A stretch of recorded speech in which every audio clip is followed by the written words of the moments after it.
Good morning, St. Francis, and good morning, people of God. It is Thursday, the 12th day of January 2023, Thursday of the first week in Ordinary Time, the first week of the year. Coming to you from the walkway that goes along the wetlands over here. Siena Hall is right over here, just a bunch of siding indoors, yes I know. But coming down to the end of the walkway, which leads us to over here, the Great Green Slope. As you can see, where's the Great Green Slope? There's the Great Green Slope and the Labyrinth right over there, our tower for our chapel right over there. So today, on this Thursday of the first week of the year, first week of Ordinary Time, it's also National Kiss a Ginger Day. Did you know that? So it's National Kiss a Ginger Day. So any redheaded people that you know, give them a kiss on this day. The readings for today, Hebrews continues.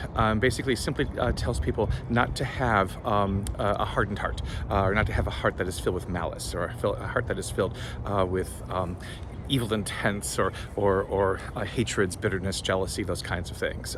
Because again, having that kind of hardness of heart does not allow for somebody to recognize the power and the wonder of God that's working in their lives, and that's having an effect upon their lives. And here we come. Look at all this. Look at there's gym. Look at there's gym class, and that's going. And there's Coach Elliott, and there's everybody. There's everybody saying hello on this morning. Everybody is out today. Everybody's out today, making their way into our gymnasium, which is over there. Yes. Yes, everybody, yay, keep going. You gotta keep going. Okay, so to continue, so again, don't have a hardened heart.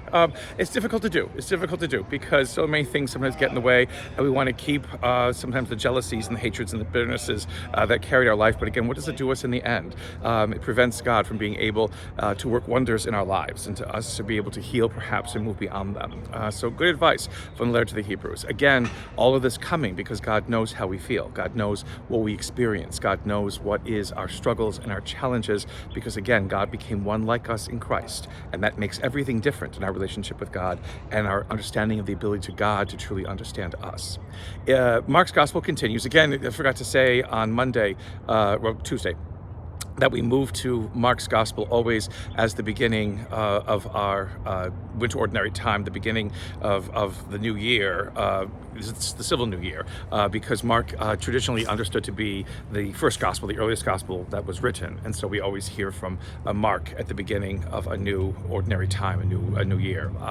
And we continue with Jesus basically healing a leper who asks Jesus if Jesus wills it, that he can make him whole, and Jesus says, "I do," and so the leper is cleansed. And then Jesus basically tells him, don't go tell anybody that this happened, because they'll only be interested in the special effect, and they're not going to be interested in the fact that something wonderful and fantastic has happened in their lives. But the person who's been healed allows that the joy and the wonder of being healed and all of that to kind of not make him listen to what it is that Jesus says. And he publicizes the matter, and Jesus can't go anywhere because everybody wants a special effect, and everybody wants to see some kind of magic, some kind of healing, some kind of personal thing happen to them, and it isn't about faith at all. The wonderful thing is that Jesus doesn't take back the healing from the leper. He doesn't punish the leper for having exposed him or having told the world that this happened because of this Jesus of Nazareth. Jesus is not vindictive. Jesus is not exacting of punishments, and Jesus is not trying to get retribution or any kind of thing like that because of somebody who failed to do what he said they shouldn't do. AKA, don't eat a piece of fruit in a garden and let everything fall apart. Again, God is not like that. Jesus is not like that. It is not about, again, disobediences and obediences, because we're going to disobey all the time because we are imperfect as humanity. The fact of the matter remains is that the man's healing continues, and that Jesus basically has to deal with that. But it is the joy and wonder of what happens to this man that eventually matters in the end, and nothing will ever stop God from letting that joy and that wonder take root in this man's life. So too is it the case with us, that whatever joy and wonder happens to us because of the things that we experience at the hand of God is something that remains with us, and that God will never take that away. And may the Lord give you his peace.